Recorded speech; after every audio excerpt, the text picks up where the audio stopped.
ஜராஜன்ம விநாசாய தேக சுத்திகராய் திகம்பர தயாமூர்த்தே தத்தாத்ரேய நமோஸ்துதே. அன்பான யூடியூப் நேயர்களுக்கு என்னுடைய அன்பு கலந்த பணிவான வணக்கத்தை தெரிவித்துக் கொள்கிறேன். ஆவணி மாதத்தினுடைய ராசி பலன்களை நம்ம பார்க்கும்போது ஆவணி மாதம் மிக சிறந்த ஒரு மாதம், மகத்தான யோகங்கள் அள்ளித்தரக்கூடியதாக, விசேஷமான கொண்டாட்டங்களுக்குரியதாக ஆவணி மாதத்தை நம்ம போற்றப்படுகிறது. ஆவணி மாதத்தினுடைய கிரக கோள்கள் எப்படி இருக்கின்றது, ஆவணி மாதத்தில் 12 ராசிகளுக்கு எத்தகையான மகத்தான் நன்மைகள் நடக்க போகிறது என்றது நம்ம பார்க்கலாம். முதல்ல ஆவணி மாதத்தில் கிரகங்களுடைய சஞ்சாரம் எப்படி இருக்கிறது அப்படின்னு பார்க்கும்போது, மாத தொடக்கத்தில் நமக்கு சுக்கிர பகவான் 17ஆம் தேதி ஆவணி மாதம் பிறக்கிறது அல்லவா. சுக்கிர பகவான் குரு பகவான் மிதுன மனையில் இருக்காங்க. அதுக்கப்புறம் புத பகவான் நம்ம கடகத்தில் இருக்கிறார். சிம்மத்துல சூரிய பகவான் ஆட்சி பலத்தோட வலிமையான நிலையில இருக்கிறார். சூரிய பகவான் நவக்கோள்கள்லேயே பயங்கரமான ஒரு தலைமை தாங்கக்கூடியது. சகல உயிரினங்களை தன்னுடைய சூரிய வெளிச்சத்தின் மூலமா வாழ வைக்கின்றார். அதனால்தான் நவக்கிரக நாயக்கனாக நம்ம போற்றப்படக்கூடிய சூரிய பகவான் சிம்மத்துக்கு வருகிறார். மிக சிறந்த ஒரு மாதமாக நம்ம கருதப்படக்கூடியது. அவரோட கேத்து இணைந்திருக்கிறது சிம்மத்திலேயே. அதுக்கப்புறம் செவ்வாய் நீண்ட நாட்டுகளுக்கு அப்புறம் செவ்வாய் கன்னியில வந்திருக்கிறாரு. ஏன்னா அதுக்கு முன்னே செவ்வாய் நீச்சத்தில் இருந்திருக்குது, பல குழப்பங்கள் வந்திருக்குது. ஏன்னா செவ்வாய்னா எல்லா வகையான தொந்தரவுகள், அவர் தான் எனர்ஜெட்டிக் பிளானட்.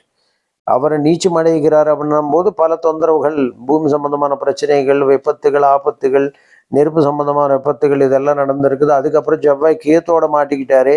அப்போ நிறைய பிளெயின் ஆக்சிடென்ட் இந்த மாதிரி நிறைய நடந்திருக்குது சிம்மத்தில் இருந்ததுனால. அதுக்கப்புறம் செவ்வாய் தனித்து கன்னிமனைக்கு வந்திருக்கிறார். அதுக்கப்புறம் ராகு பகவானை நம்ம பார்த்தா கும்பத்தில் இருக்கிறார். சனி பகவான் வக்கரமடைஞ்சு அதாவது மீனத்தில் அமைந்திருக்கிறார். சந்திர பகவான் மாத தொடக்கத்தில் உச்சத்தில் இருக்கிறார். இது நவக்கோள்களின் சஞ்சார நிலை. ஆவணி மாதத்துல என்னென்ன கிரகங்கள் பயிற்சி ஆகிறது இந்த மாதத்துல, ஆவணி மாதத்துல அப்படி நம்ம பார்க்கும்போது, முதன்மையாக சுக்கிர பகவான் 21ஆம் தேதி ஆகஸ்ட் அன்னைக்கு சுக்கிர பகவான் இப்போ ஒரே மிதுனமனையில் இருந்துட்டே நிறைய பலன்கள், நல்ல யோக பலன்கள், குரு பகவானுடைய போராடி நமக்கு நன்மை செஞ்சுட்டு தான் இருந்தாரு. ஏன்னா 2 குருமார்களுக்கு ஆகாது. இவங்க 2 ஒரே இடத்துல இருந்துட்டு பல பிரச்சனைகள், பல நன்மைகளை கொடுத்து, அதாவது கொடுக்குற மாதிரி இருந்தால் சேர்த்து கொடுத்துட்டு இருந்தாங்க, கெடுக்கிற மாதிரி இருந்தால் சேர்த்து கெடுத்துட்டு இருந்தாங்க. அந்த மாதிரி, அதாவது இந்த 2 பேர் இருக்கும்போது நன்மைகள் நடந்தாலும் நமக்கு அடுக்கடுக்காக நடக்கும், தீமைகள் நடந்தாலும் அடுக்கடுக்காக நடக்கும். அந்த மாதிரி ஒரு கான்செப்ட் அது அந்த வகையில் நடந்துச்சு. அந்த சுக்கிரன் விடுபட்டு அவர் கடகத்துக்கு வருகிறார். ஒரு வரவேற்கத்தக்கக்கூடிய சுக்கிர பயிற்சி நடக்கிறது 21ஆம் தேதி. அதுக்கப்புறம் ஆகஸ்ட் 31ஆம் தேதி புத பகவான், புத்திகாரகனாகிய புத பகவான் பிரஜாகாரகன் அல்லவா. அவர் இல்லைன்னு இந்த மனித உலகத்திலேயே புத்தி என்பதை செயல்படாது. ஆக அந்த புத பகவான் சிம்மத்துக்கு வருகிறார். வலிமையான நிலை. ஏன்னா சூரிய பகவான் ஏற்கனவே ஆட்சி பலத்தோடு இருக்காரு. அவரோட சேர்ந்து புத பகவான் வராரு. ஐஏஎஸ், ஐபிஎஸ், கவர்மெண்ட் வேலைகள், டிஎன்பிஎஸ், இந்த மாதிரி எந்த ஒரு காம்படேட்டிவ் எக்ஸாம்ல இருந்தாலும் ஜென்ம ஜாதகத்துல சூரியன் புதனோடு சேர்ந்து இருக்குது அவங்களுக்கு. அப்படின்னும் போது எந்த ஒரு கான்செப்ட், ஒரு கோயின்சிடென்ஸ் வரும்போது டெஃபினட்டாக அவங்களுக்கு மிகப்பெரிய ஒரு அரசாங்க வேலை கிடைக்கும்ன்றது உறுதியான உண்மை. அதுக்கப்புறம் பார்த்தோம்னா 14/9/25 செவ்வாய் பகவான் கன்னிமனையிலிருந்து துலாம் மனைக்கு மாறுகிறார். அதுக்கப்புறம் 15/9/2025 அன்று புத பகவான் உச்ச பலத்தோட, ஆட்சி பலத்தோட. ஏன்னா புத பகவான் உச்ச பலம். ஏன்னா செப்டம்பர் நமக்கு மிகப்பெரிய ஒரு ஆவணி மாதத்துல மிகப்பெரிய ஒரு கான்செப்ட் என்னன்னா, புதன் உச்சத்தில் இருப்பார். ஸோ அந்த ஒரு புதன் உச்சத்தில் இருக்கின்ற ஒரு அற்புதமான நிலை என்பது தான் 15ஆம் தேதி நிகழப்போகிறது. அது புத கிரகத்தினுடைய பயிற்சி. ஆக இந்த கிரக பயிற்சிகள் மூலமா கிட்டத்தட்ட ஆவணி மாதம் எப்படி இருக்க போகிறதுன்றது பார்க்க போகிறோம். நேயர்களே, நம்ம சேனல் ஆனந்த துவாரகா சேனல் நீங்கள் முதன்மையாக பார்க்குறதா இருந்தால் நம்மளுடைய சேனலை சப்ஸ்கிரைப் பண்ணி கொள்ளுங்கள். தொடர்ந்து ஆன்மீக சம்பந்தமாக, ஜோதிட சம்பந்தமான எல்லா விஷயங்களுக்கும் நோட்டிஃபிகேஷன்ஸ் உங்களுக்கு சேரும். தனிப்பட்ட முறையில் பர்சனல் கன்சல்டேஷன் பண்ணலாம்னு நினைக்கிறவங்க எங்கிருந்தாலும் நீங்கள் காலை முதல்ல சாயந்தரம் வரை நாங்கள் அப்பாயின்மெண்ட்ஸ் கொடுத்துக்கிட்டே இருப்போம். நீங்கள் எங்களுடைய ஃபோன் நம்பர்ஸ் மூலமாக தொடர்பு கொண்டு அப்பாயின்மெண்ட் ஃபிக்ஸ் பண்ணி ஒரு உங்களுடைய ஜென்ம ஜாதகத்தினுடைய பலன்கள் கன்சல்டேஷன் நேரடியாக பார்க்கலாம். சரி, இனி நம்ம 12 ராசிகளுக்கு எத்தகையான ஆவணி மாதத்தில் எத்தகையான மகத்தான யோக நிலைகள் இருக்கிறது, ஒவ்வொரு ராசியினர் எத்தகையான யோகங்களை அறிவிக்க போகிறார்கள், கண்டிப்பா நடந்தே தீரும் என்ற நிலைகள் என்னவாக இருக்கும், வாங்க வீடியோக்குள்ள பார்க்கலாம். துலாம் ராசி அன்பர்களுக்கு ஆவணி மாதத்தில் எத்தகையான மகத்தான ராஜயோகங்களை தரப்போகிறது என காரணம் என்றால், துலாம் ராசி அன்பர்கள் பயங்கரமான சிரமத்தில் இருக்கிறார்கள். சம்பந்தமில்லாத விரை செலவுகள் நிறைய கொண்டே இருக்கிறது. எது தொட்டாலும் லாஸ் பண்ணிடுது. எதிர்பார்த்த வருமானம் என்றது நமக்கு கிடைக்கிறது இல்லையா என்ற ஒரு கவலை இருக்கிறது. ஸோ நிறைய பேர் கமெண்ட்ஸில் போடும்போது துலாம் ராசியில் பிறக்கிறதே தவறு, துலாம் ராசியில் பல தவறுகள் செய்து நாம் பிறந்தோன்ற மாதிரி ரொம்ப வேதனைப்பட்டு இருக்காங்க. அப்படி எதுவும் கிடையாது. துலாம் ராசியில் பிறக்கிறது என்பது அதிருஷ்டம்னு நான் சொல்லுவேன். காரணம் என்றால் அவங்க ராசிநாதனை சுக்கிரன் எளிதாக சுகப்படக்கூடிய ஜாதகம். கஷ்டங்கள் ஏன் வருதுன்றது பொறுத்து வரை நம்மளோட தசாபுக்திகள் மூலம்தான் சின்ன சின்ன கஷ்டங்கள் வரக்கூடிய அமைப்பு என்பதை அந்த தசாபுக்திகளை கூட என்ன நட்சத்திரத்தில், ஏன்னா எதிரிடை நட்சத்திரத்தில் உட்காந்துருக்கும் சில சமயத்தில். இப்போ நல்ல யோகம் யோக தசை நடந்தாலும் கூட யோக தசை போய் ஒரு தவறான நட்சத்திரத்தில் உட்காந்துருக்குதுன்னு வச்சுக்கோங்க. அப்போ உங்களுக்கு பிரச்சனைகள் அதிகமாக கொடுக்கும், சங்கடங்கள் அதிகமாக உண்டாகும். அதனால இங்கே நம்ம கிரகங்களை மட்டும் இல்லை, கிரகங்களும் மட்டும் இல்லாமல் நட்சத்திரங்களை வாங்கிய சாரம் ரொம்ப முக்கியம். நட்சத்திரம் எந்த உட்காந்துருக்கு, இப்போ சூரியன் போய் பரணியில் இருக்கிறான்னு வச்சுக்கோங்க, அவன் தரணி ஆளுவான். அதுக்கு தான் அந்த பழமொழி வந்தது. மகத்தில் பிறந்தவன் ஜெகத்தை ஆளுவான், மகவன்ற கேது நட்சத்திரம்.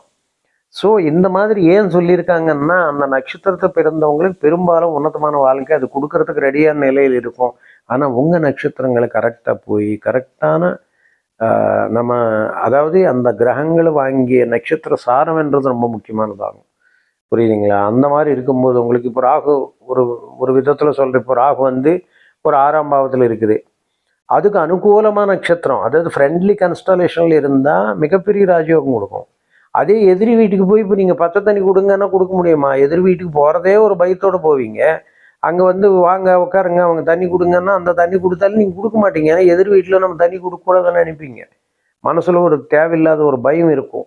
அந்த மாதிரி எதிரிடை நட்சத்திரத்தில் யோகம் செய்யறதுக்கு கிரகம் தயங்கும். அதுதான் நிறைய பேர் அந்த ஒரு இன்சைட்டுக்கு போகிறது இல்லை. மேலோட்டம் பார்த்துட்டு சூப்பராக இருக்குதுன்னு எப்படி நமக்கு ரிசல்ட் கொடுக்கணுமே, சூப்பராக இருந்தால் நம்ம பணம் வரணும், ரிசல்ட் கொடுக்கணும், எதிர்பார்த்த மாதிரி நடக்கணும், வேலை கிடைக்கணும்.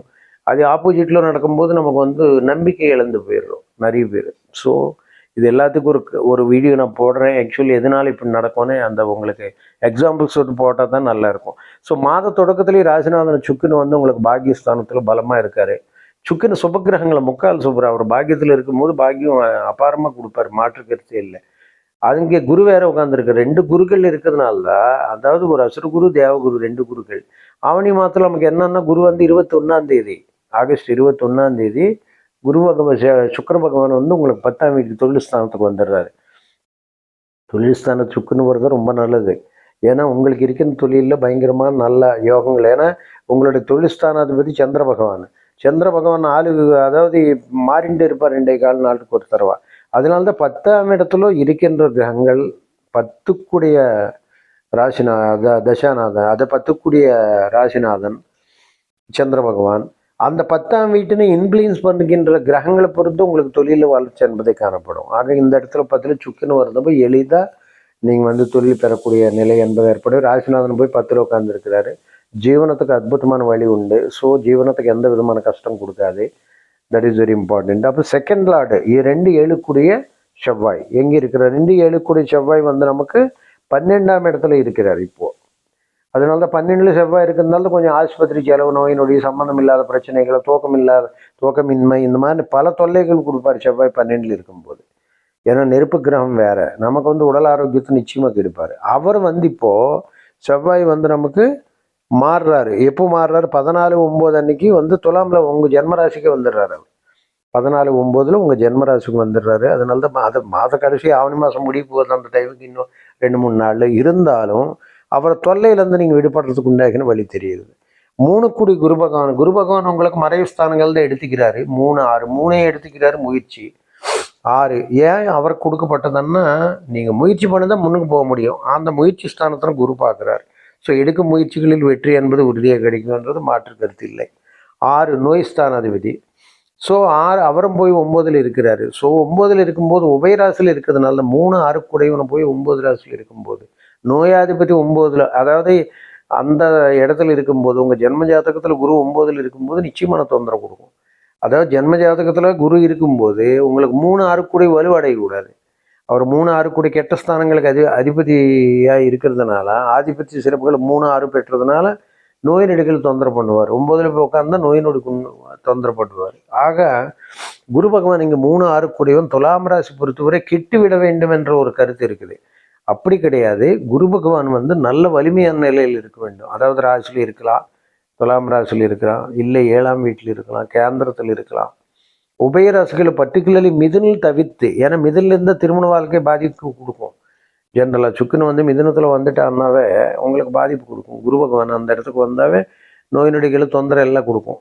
3ஆம் இடத்துல பார்க்கல சொந்த பந்தத்தில் செவ்வாய் சம்மந்தப்படும் போது சொந்த பந்தத்தில் திருமணங்களை ஆகிறதுக்கு உண்டாக்குன்னு வழிகாட்டும். அதிக நேரத்தில் வேதனைகளை கொடுக்கக்கூடியது 3 6 கூடையும் அந்த இடத்துல இருக்கிறதுனால குழந்தை இருக்கலாம், இல்லாமல் இருக்கலாம். இப்போ டபுள் கான்செப்டில் வரும். அந்த மாதிரி ஒரு விஷயம் இருக்குது. ஆக இப்போ துலாம் ராசி நம்மளுக்கு 3 6 கூடையவன் குரு அப்படி ஆயிட்டு 4 5 கூட யோகாதிபதி சனி அவர் எங்கே இருக்காரு? 4 வந்து சுகாதிபதி சனி, சுகப்பட விட மாட்டார். 5 பூர்வ புண்ணியாதிபதி அவர் தான். அவர் போய் இப்போ கோச்சார ரீதியாக 6ஆம் வீட்டில் உட்காந்துருக்கிறார். ஸோ 6 வந்து சனி பகவானுக்கு உகந்த இடம். 3 6 11ல் இருக்கும்போது சனி பகவான் 10 11ல் இருக்கும்போது சூப்பரான பலன் கொடுப்பார். ஆக 6ல் இருக்கிறதுனால மிகுந்த நன்மைகள் அள்ளி கொடுப்பார். 6ல் மருத்துவ ரீதியாக உத்தியோக ரீதியாக நீங்கள் உயர்வுகள் பெறத்துக்கு உண்டாக்கின ஒரு நல்ல நிலை, மருத்துவ ரீதியாக ஒரு நல்ல நீங்கள் எதிர்பார்த்த ஒரு பலன்கள் வந்து ஓரளவு கொடுக்கக்கூடிய நிலை, ஆஸ்பத்திரி செலவுகள்லேருந்து தப்பிக்கிறதுக்கு உண்டாகின நிலை. 6ல் சனி இருந்தால் கெட்டவனுக்கு 8 கிட்டும். ஸோ ராஜயோகம்ன்றது 6ல் சனி இருக்கிறது நல்லது தான். ஆக 7 கூடை செவ்வாய் நமக்கு பாதிப்பில் தான் இருக்குது. 12ல் விரயத்தில் இருக்கிறதால் சுற்றிக்கிட்டே இருக்கணும். கணவன் மனைவி ஒற்றுமை வந்து குறைவாக இருக்கும். அது மட்டும் இல்லாமல் ராசிக்கு வந்து அஷ்டமத்தில் சந்திரன் 1 8 கூடியவனாக சுக்குன்னு வருகிறான். 1 8 கூடிய சுக்குன்னு வந்து 9ல் இருக்கிறாரு. இப்போ 10க்கு வராரு. அஷ்டமாதிபத்தியம் பெற்றதுனால தான் நோய் நொடிகள் தொந்தரவுகள் கொடுக்கறதுக்கு வாய்ப்பு இருக்குது அப்படின்றது. 10ஆம் வீட்டில் குரு இருக்கிறார். இப்போ பார்வை பார்த்தீங்கன்னா உங்கள் ராசியை பார்க்குறாரு. அதுதான் முக்கியம். எப்போவுமே ராசியை குரு பார்க்குறாருன்னா ராசி வலுவடைகிறதுன்னு அர்த்தம். நினச்ச காரியங்கள் எளிதாக நிறைவேறதுக்கு உண்டாகின வழி. 3ஆம் இடத்தையும் பார்க்குறார். யாரோ ஒருத்தர் மூலமாக சகாயஸ்தானங்கள் பெறது என்பதை, யாரோ ஒருத்தருடைய வெற்றி, அதாவது வெற்றிக்கு உங்களுடைய வெற்றிக்கு வந்து மற்றவர்கள் உதவுவார்கள். 3 கூடியவன் 3 இடத்தை குரு பார்க்கறதுனால மிகுந்த நன்மைகள் அள்ளித்தரும். அது மட்டும் இல்லாமல் அவர் 5ல் இருக்கின்ற ராகு புத்திரதோஷம் ஏற்படுது. 5ல் ராகு, அந்த ராகுவை குரு பார்க்கிறார். ஸோ புத்திரதோஷம் விலகிறதுக்கு வாய்ப்புகள் இருக்குது. இந்த மாதிரி நிறைய விஷயங்கள் நம்ம எடுத்துக்கொள்ளலாம். பாக்யாதிபதி புதன் உங்களுக்கு எங்கே இருக்கிறாரு? அப்போ பாக்யாதிபதி புதன் வந்து 10க்கு வராரு, அப்புறம் 11க்கு வராரு, அப்புறம் 12க்கு வர்றார். 12ல் விரயத்தில், அதாவது 12ல் வரும்போது அதாவது குரு பகவான் வந்து உச்சநிலை அடைகிறார். ஸோ உச்சநிலை அடையும் போது 12ல் புதனம் வலிவடைகிறது ரொம்ப நல்லது. 12ல் உச்சம் அடைகிறது, வெளிநாட்டுக்கு போய் படிக்கிறது, கல்விக்காக வெளிநாடு போகிறது என்பது, இது போன்ற நல்ல நிலைகள் ஏற்படுத்தும். ஆக மொத்தத்தில் துலாம் ராசி அன்பர்களுக்கு என்ன ஒரு ஆவணி மாதத்தில் என்ன ஒரு சிறப்புன்னு நம்ம எதிர்பார்த்தோம்னா வந்து எதிர்பாராத ஒரு அதிருஷ்டம் என்பதை தேடி வரும். உடல் ரீதியான உபாதைகள்லேருந்து நீங்கள் தப்பிச்சுக்கலாம். கடந்த மாதங்களில் நீங்கள் எடுக்கும் முயற்சிகளில் வெற்றி என்பது கிடைக்கவில்லை. நீங்கள் நினைச்சதெல்லாம் தாமதமாயிட்டு இருந்தது. இப்போ 3ஆம் இடத்தை குரு பார்க்கறதுனால தான் மற்றவங்களுடைய சப்போஸ் திடீர்னு உங்களுக்கு அவங்க சகாயஸ்தானத்தில் குரு பார்வை இருக்கிறதுனால வெற்றி மேலே வெற்றி குவியறதுக்கு உண்டாகின வழி என்பது. 4 கூடி சனி பகவான் சுகாதிபதி 6ல் போய் மறைகிற சுக்கங்க உடல் ஆரோக்கியம் கெடும். அந்த இடத்துல இருக்கும்போது பர்டிகுலர்லி செவ்வாய் சின்னு பார்க்குது. எதிர்பாராத வண்டி வாகன விபத்துகள் ஏற்படுறதுக்கு வாய்ப்பு. அதனால் ஜாகிரதை இருக்க வேண்டியதுன்றது ரொம்ப அவசியம். சனி பகவான் பலமாக இருந்த போது உங்கள் ஜென்ம ஜாதகத்தில், உங்களோட ஜென்ம ஜாதகத்தில் இருக்கிற தசாபுக்திகளை கரெக்டாக நடந்தாலே கோச்சாரம் வந்து உங்களுக்கு சாதகமான நிலையில் இருக்கிறது நல்ல யோக பலன் தரும்.